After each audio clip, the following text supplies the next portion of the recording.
Good afternoon, welcome to TV5 business lunch. నా పేరు ప్రణీత్. ఇక ఈ రోజు మార్కెట్లు కాస్త ఒడిదుడుకుల్లో ఉన్నాయి. ప్రస్తుతం సెన్సెక్స్ ఆల్మోస్ట్ 100 పాయింట్స్ లాభాల్లో నుంచి 50 పాయింట్ల నష్టాల్లోకి వెళ్ళింది. ప్రస్తుతం అయితే ఫ్లాట్ గా ట్రేడ్ అవుతోంది. సింగిల్ డిజిట్ లాభాల్లో కొనసాగుతున్న మార్కెట్లో. అయితే ఇవాళ కార్పొరేట్ దిగ్గజం రిలయన్స్ ఇండస్ట్రీస్ కి సంబంధించిన 36th ఏజీఎం జరిగింది ఇవాళ. అయితే దీంట్లో సంచలనాత్మక నిర్ణయాలేవి ఈ ఏజీఎంలో కూడా తీసుకోలేదు. దీంతో ఇన్వెస్టర్లు నిరాశ చెందారు. ఫలితంగా సమావేశం ముగిసిన వెంటనే రిలయన్స్ షేర్లు నష్టాల్లోకి జారుకున్నాయి. అనుకున్న విధంగానే అనిల్ కు స్నేహహస్తం అందిస్తూ తన విస్తరణ కార్యక్రమాల గురించి ముఖేష్ వివరంగా చెప్పారు. అనిల్ అంబానీతో న్యాయ వివాదాలు తొలగిపోయాయని, అడాగ్ ప్రాజెక్టులు పూర్తయితే గ్యాస్ అందిస్తామని ముఖేష్ తెలిపారు. ఇప్పటి నుంచి అడాగ్ తో సత్సంబంధాలు కొనసాగిస్తామన్నారు. ప్రస్తుతం కంపెనీ వద్ద 21,874 కోట్ల రూపాయల రిజర్వ్ నిధులున్నాయని, ఈ నిధులతో రానున్న కాలంలో విస్తరణ కార్యక్రమాలను మరింత వేగవంతం చేస్తామని ఏజీఎంలో తెలిపారు. రీటైల్ రంగంలో విస్తృత అవకాశాలు ఉన్నాయని, గత ఆర్థిక సంవత్సరంలో రీటైల్ రంగం నుంచి కంపెనీకి 4,500 కోట్ల రూపాయల ఆదాయం వచ్చిందని కూడా ముఖేష్ తెలిపారు. కంపెనీ పాలిస్టర్ సెగ్మెంట్ ను మరింత బలోపేతం చేస్తామని, అలాగే రిలయన్స్ ఇండస్ట్రీస్ అధినేత తెలిపారు. ఇంకా ఇవాళ మార్కెట్ల గురించి విశ్లేషణ అందించడానికి ఎనలిస్ట్ లో కుటుంబరావు గారు, శేషు గారు ఇద్దరు ప్రస్తుతం మన స్టూడియోలో ఉన్నారు. వెరీ గుడ్ ఆఫ్టర్నూన్ అండి. కుటుంబరావు గారు, ఇవాళ రిలయన్స్ ఇండస్ట్రీస్ కి సంబంధించిన ఏజీఎం పట్ల మీ వివరణ ఏంటంటే? ఒక్కటండి, మార్కెట్ చాలా ఎక్స్పెక్టేషన్స్ పెట్టుకుంది. అంటే ఆ ఎక్స్పెక్టేషన్స్ కూడా చాలా వరకు అన్నెసరీ అన్వారంటెడ్ ఎక్స్పెక్టేషన్స్ అని చెప్పేసి అని అనుకుంటున్నాను. ఎందుకంటే అంత పెద్ద కార్పొరేట్ సంస్థ ఏదైనా బిగ్ బ్యాంగ్ అనౌన్స్మెంట్స్ చేస్తుంది అని అనుకోవటం కూడా ఫూలిష్నెస్.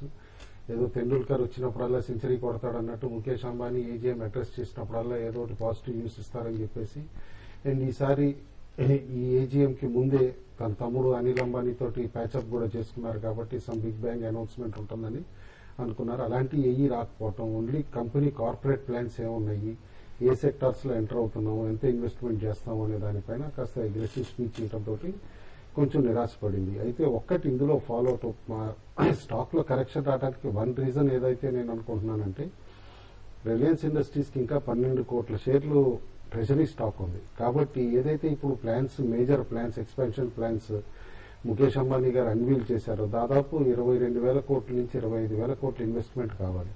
కాబట్టి ఈ 12 కోట్లు ట్రెజరీ స్టాక్ ఏదైతే ఉందో, ఈక్వలెంట్ వాల్యూ ఆఫ్ 13,000 crores అనుకుంటే, వీటిలో నుంచి కాస్త స్టాక్ సెల్లింగ్ కి రావచ్చు. ఈ ఇన్వెస్ట్మెంట్ ఎక్స్పాన్షన్ ఏదైతే ఉందో అది ఫైనాన్స్ చేయడానికి అనమాట. కాబట్టి కాస్త లిక్విడిటీ పెరుగుతుంది స్టాక్ ఇన్ నియర్ ఫ్యూచర్ గానీ అని చెప్పే కన్సర్న్ ఒకటే ఉంది. But otherwise execution capabilities of Reliance చూస్తూ ఉంటే, అండ్ డైవర్సిఫైడ్ మిక్స్ ఆఫ్ ఏదైతే కనుక ఇప్పుడు సెక్టార్స్ లో వాళ్ళు ఎంట్రీ చేస్తున్నారో చూస్తూ ఉంటే, definitely stock is in for very good times అనమాట in long term. In short term slight concerns ఉన్నా కూడా long term investors every weakness opportunity తీసుకుని బై చేయొచ్చు అని చెప్పేసి అని అంటారు. అనదర్ పాయింట్ ఇందులో నోట్ చేయాల్సింది ఏంటంటే, అడాగ్ గ్రూప్ తోటి కార్డియల్ హార్మోనియస్ రిలేషన్షిప్ మెయింటైన్ చేస్తామని చెప్పారు.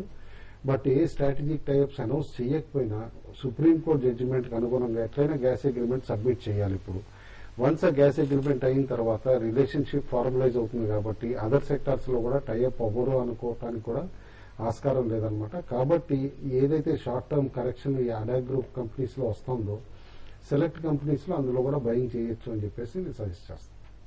ఓకే, అలాగే దీంట్లో మీరు అన్నట్టుగా అడాగ్ కంపెనీస్ తో మిత్రత్వం కొనసాగుతుంది, అలాగే స్నేహపూర్వకంగా ఉంటామని చెప్పినా కూడా ఇవాళ అనునిర్మాణానికి చెందిన కంపెనీలు అన్ని కూడా నష్టాల్లోనే ఉన్నాయి. అంటే నిన్నటి వరకు పెరగడంతో ఇవి కొంచెం కన్సాలిడేషన్ ఎక్కువ రూమర్స్ తోటి కూడా పెరిగినాయి అనమాట. లైక్ RNRL ఉంది, రిలయన్స్ ఇండస్ట్రీస్ కి షేల్ గ్యాస్ అసెట్స్ ఎక్కువ ఉన్నాయి అండ్ మీథేన్ బ్లాక్స్ కూడా ఉన్నాయి. కాబట్టి ఆ మీథేన్ బ్లాక్స్ ఏమన్నా ట్రాన్స్ఫర్ అగ్రిమెంట్స్ ఏమన్నా చేస్తారు RNRL తోటి, ఒక స్ట్రాటజిక్ అనౌన్స్మెంట్ ఉంటుంది అని చెప్పి కూడా అన్వారంటెడ్ ఎక్కువ ఎక్స్పెక్టేషన్స్ పెట్టుకున్నారు. కాబట్టి ఆ స్పెక్యులేటివ్ బయింగ్ ఏదైతే ahead of this Reliance industries AGM వచ్చిందో, ఆ స్పెక్యులేటివ్ బయింగ్ దగ్గర నుంచి అన్వైండింగ్ ఆఫ్ పొజిషన్స్ వల్ల కాస్త అడాగ్ స్టాక్స్ అన్ని కూడా కరెక్ట్ అవుతుంది. బట్ అందులో definitely Reliance power and Reliance infra at lower levels good bet అవుతుంది. ఓకే, కుటుంబ గారు, శేషు గారితో మాట్లాడే ముందు ఇప్పుడు ప్రస్తుతం ఒక కాలర్ చాలా సేపటి నుంచి వెయిట్ చేస్తున్నారు. అనంతపురం నుంచి భానుమూర్తి గారు. హలో హలో హలో భానుమూర్తి గారు చెప్పండి. Sir, Tata steel 502 to 200 shares ఉన్నాయి సార్. టాటా స్టీల్ 502 లో. అవును సార్. అట్లాగే అలోక్ ఇండస్ట్రీస్ 1000 షేర్స్ 26 రూపీస్ తో ఉన్నాయి. ఓకే. ఇది 1 year వరకు హోల్డ్ చేయాలనుకుంటున్నారు. Tata steel and Alok industries 1 year వరకు హోల్డ్ చేయాలనుకుంటున్నారు శశి గారు. ఒకటి టాటా స్టీల్ 502 అంటే మళ్ళీ మీరు ఈ మధ్య రీసెంట్ గా తీసుకున్నట్టు మనకు తెలుస్తుందండి. ఏదైనా కూడా ఏంటంటే టాటా స్టీల్ అయితే చాలా ఫండమెంటల్ గా చాలా స్ట్రాంగ్ కంపెనీ అని అందరికి తెలిసిందే. అయితే ఇప్పుడు కమోడిటీస్ కొంత వీక్ ఉండడం వల్ల ఏంటంటే టాటా స్టీల్ కొంత మీకు లాస్ లో ఉన్నారు. అయినా కూడా ఏంటంటే మీరు కంగారు పడాల్సిన అవసరం లేదండి. ఫ్యూచర్ లో మీకు డెఫినెట్ గా టాటా స్టీల్ నుంచి మంచి రిటర్న్ వచ్చే అవకాశం ఉంది. ఇక్కడ నుంచి స్టాక్ మళ్ళీ ఇంతకు ముందు న్యూ హైస్ ఉన్నాయి కదా, అవి టెస్ట్ చేసే అవకాశం ఉంది. అయితే ఇప్పట్లో ఇమీడియట్ గా అయితే టాటా స్టీల్ కొంత వీక్ గానే ఉండే అవకాశం ఉంది. అరౌండ్ 520, 540 దగ్గర ఈ స్టాక్ కి రెసిస్టెన్స్ అనేది ఫేస్ చేసే అవకాశం ఉంది. కాబట్టి ఏంటంటే మీరు ఒక లాంగ్ టర్మ్ ఇన్వెస్టర్ ఆల్రెడీ అంటున్నారు కాబట్టి డెఫినెట్ గా హోల్డ్ చేసుకోమని చెప్తాను. ఇంకా చెప్పాలంటే ఎవ్రీ డిక్లైన్ అరౌండ్ 400, 420కి వచ్చినప్పుడు ఇంకా ఫర్దర్ కూడా బై చేయండి. ఒక 5 నెలల నుంచి 6 నెలలు కానీ మీరు హోల్డ్ చేస్తే మాత్రం టాటా స్టీల్ లో మంచి రిటర్న్ వస్తుంది. తర్వాత అలోక్ ఇండస్ట్రీస్ గురించి అడిగారు. అలోక్ ఇండస్ట్రీస్ గత కొన్ని నెలలుగా కొన్ని సంవత్సరాలుగా చూస్తుంటే ఈ స్టాక్ చాలా అంటే పెద్దగా పెరగకపోవడం అట్లా నుంచి చాలా సైడ్ వేస్ లో ఉంటుందండి. కాబట్టి ఏంటంటే అలోక్ ఇండస్ట్రీస్ ని మీరు ఒకసారి ఎగ్జిట్ కమ్మని చెప్తాను. దానికన్నా వేరే బెటర్ ఆపర్చునిటీ వేరే స్టాక్స్ లో వేరే మిడ్ క్యాప్ ఫార్మాలో లేకపోతే మిడ్ క్యాప్ బ్యాంకింగ్ లో అట్లా ఇన్వెస్ట్ చేయమని చెప్తాను. ఓకే, మన నెక్స్ట్ కాలర్ గుంటూరు నుంచి హనుమంత్ గారు ఉన్నారు. హలో, చెప్పండి హనుమంత్ గారు. సార్ రైతు షుగర్స్ 66 కొన్నాను సార్, 200 షేర్లు. స్పైసెస్ 59లో 300 కొన్నానండి. ఓకే. యూనిటెక్ వచ్చి 70లో 300 షేర్ కొన్నాను సార్. ఓకే, కుటుంబ సార్ ఇప్పుడు ప్రెసెంట్ హోల్డ్ చేయమంటారా? ఓకే అండి. 3 స్టాక్స్ దాదాపు మీరు కొన్న ప్రైజెస్ దగ్గరే హోవర్ అవుతున్నాయండి. జస్ట్ కపుల్ ఆఫ్ రూపీస్ అటు ఇటుగా అనమాట. అయితే రేణుకాకు వస్తే గనక వర్స్ట్ ఆఫ్ ది టైమ్స్ అయిపోయినాయి అని అనుకుంటున్నా. బట్ డెఫినెట్లీ లాంగ్ టర్మ్ కి మాత్రం at current levels good bet అవుతుంది. షార్ట్ టర్మ్ లో మాత్రం వైల్డ్ ట్రేడింగ్ రేంజ్ ఉందన్నమాట స్టాక్ కి. దట్ ఈస్ అరౌండ్ 58 దగ్గర నుంచి 72 మధ్యలో హోవర్ అవ్వచ్చు. కాబట్టి అట్ ది లోవర్ ఎండ్ మీరు ఇంకా ఎడిషనల్ ఇన్వెస్ట్మెంట్ చేసినా కూడా నష్టం ఉండదని చెప్పేసి అనుకుంటున్నాం. కరెంట్ లెవెల్స్ నుంచి మాత్రం స్మాల్ ర్యాలీ వస్తే క్లోజర్ టు 70 ఒకసారి ఎగ్జిట్ అవ్వండి. ఓకే, హైదరాబాద్ నుంచి నెక్స్ట్ కాలర్ పవన్ కుమార్ గారు ఉన్నారు. హలో. హలో నమస్తే అండి. నమస్తే అండి, చెప్పండి. ఎంఎన్ఎల్ రేట్లో బయట ఇచ్చాంటారా? తర్వాత కుటుంబం గారిని షార్ట్ టర్మ్ కి ఒక మిడ్ క్యాప్ ఏదైనా ఫేవరెట్ స్టాక్ ఏదైనా సూచిస్తారు ఏమన్నా? ఓకే, షార్ట్ టర్మ్ కి అయితే రిపీటెడ్ గా మేము Moser Baer continuous investment suggest చేస్తున్నాం. బిలో 60 మీరు చూసి అబ్జర్వ్ చేసే ఉంటారనమాట. We are still highly bullish on Moser Baer అనమాట. ఎందుకంటే ఓవరాల్ సోలార్ ఎనర్జీ అనేది ఇప్పుడు క్రిటికల్ అవుతుంది. ఇన్ఫాక్ట్ ఇవాళ అనౌన్స్మెంట్ ఏదైతే రిలయన్స్ ఇండస్ట్రీస్ ఏజీఎం లో చేశారో దట్ సోలార్ పవర్ పైన వాళ్ళు కూడా హై ఇన్వెస్ట్మెంట్స్ పెట్టబోతున్నారంటే ఆ సెక్టార్ కి ఇస్తున్న ఇంపార్టెన్స్ ఆలోచించండి. కాబట్టి గో ఫర్ మోజర్ బైర్. ఎంఎల్ఎల్ మీరు కొందాం అనుకుంటే కనుక medium term two long term view తోటే కొనండి. షార్ట్ టర్మ్ లో పెద్ద అందులో యాక్టివిటీ ఉండకపోవచ్చు అని చెప్పేసి అనుకుంటున్నాను.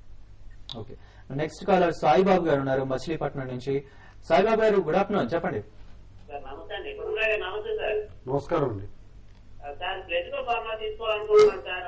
5 నెలల కాన్సెప్ట్ ఏం చేయమంటారు? తీసుకోమంటారా? తీసుకుంటే టార్గెట్ చేస్తాను. ప్లెతికో తీసుకోవచ్చండి. One of the better mid cap pharma stocks అనమాట. రిజల్ట్స్ కూడా చాలా ఎంకరేజింగ్ గా ఇచ్చారు. And overall M&A activity pharma stocks లో చూస్తూ ఉంటే డెఫినెట్లీ గుడ్ బెట్స్ అవుతాయి. బట్ కరెంట్ లెవెల్స్ దగ్గర నుంచి just another wait for a small correction అనమాట.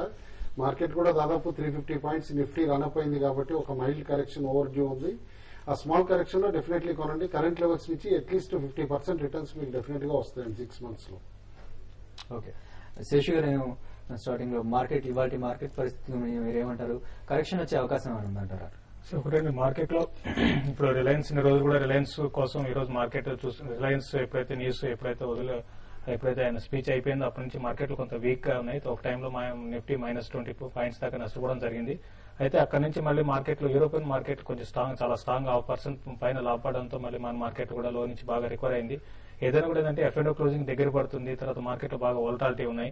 ఇంటర్డే వోల్టాలిటీ బాగుంది. అంటే డే టు డే బేసిస్ లో లేకపోయినా ఇంటర్డేలో మాత్రం మార్కెట్ లో బాగా వోల్టాలిటీ ఉన్నాయి. ఏదైనా కూడా ఏంటంటే మార్కెట్ లో ఇదే వోల్టాలిటీ నెక్స్ట్ వీక్ కూడా కొనసాగే అవకాశం ఉంది. ఈ రోజు మార్కెట్ అయితే మాత్రం ఇదే లెవెల్లో కొనసాగే అవకాశం ఉందండి. 5280 పైన నిఫ్టీ కంటిన్యూగా ట్రేడ్ అయితే మాత్రం 5300 దాకా పెరిగే అవకాశం ఉంది.